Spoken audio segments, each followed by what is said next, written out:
Hi folks, well today I'm doing a little presentation on hills and rocky outcroppings. Now hills in many fantasy war games or historical games or sci-fi games, any of those games that you play, of course, have hills in them. It's one of the more common terrain pieces on any table. And people usually carve them out of foam, that pink insulation foam, and that makes great hills. I'm using my tinfoil technique, and here is an example of a hill. I'm going to try to bring this back. And I did this with a foamy meat packaging material, and I glue it to a cardboard base, and then I wrap each of these rocks are broken pieces of foam, and I wrap them in foil individually and then glue them on to the base to break up a lot of the squareness of this bigger foam. And I add a couple of pieces here to this corner, and then what I do is, of course, I add craft sand, which gives it a lot of texture, and I shake off all the loose stuff. Inevitably there will be some loose stuff, and then I paint it, and I use spray paint, various spray paints, give it a little dry brush with a lighter color to get those highlights out, and then I use flock on most of this. And flock is the green sawdust that you guys saw during my tree videos, and that's used on the bases to represent like grassy, herbaceous vegetation.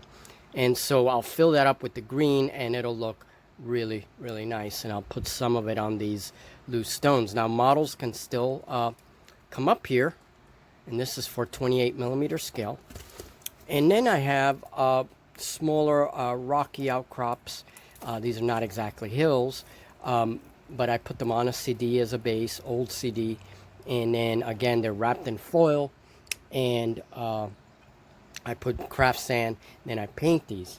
Now these types of rocky outcroppings can actually be used for 15mm scale.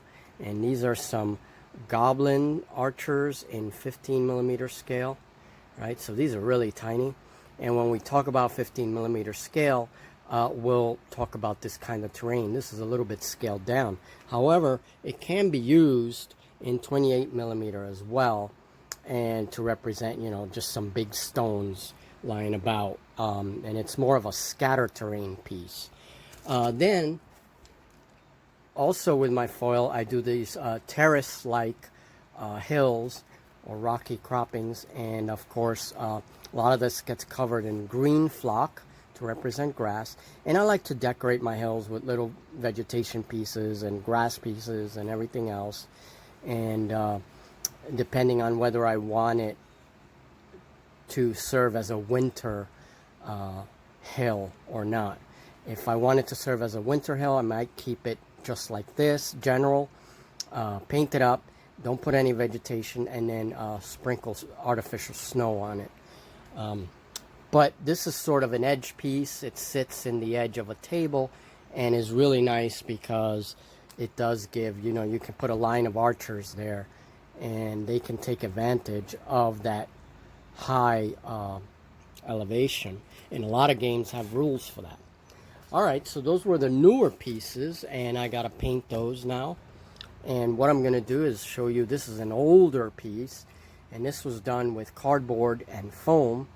And then I took a paper towel, and wet it down real good with glue and water and a little bit of paint, and then I stuck that on there. So it's like a paper mache, and it's very strong. It's been with me a lot of years. And then I flocked everything.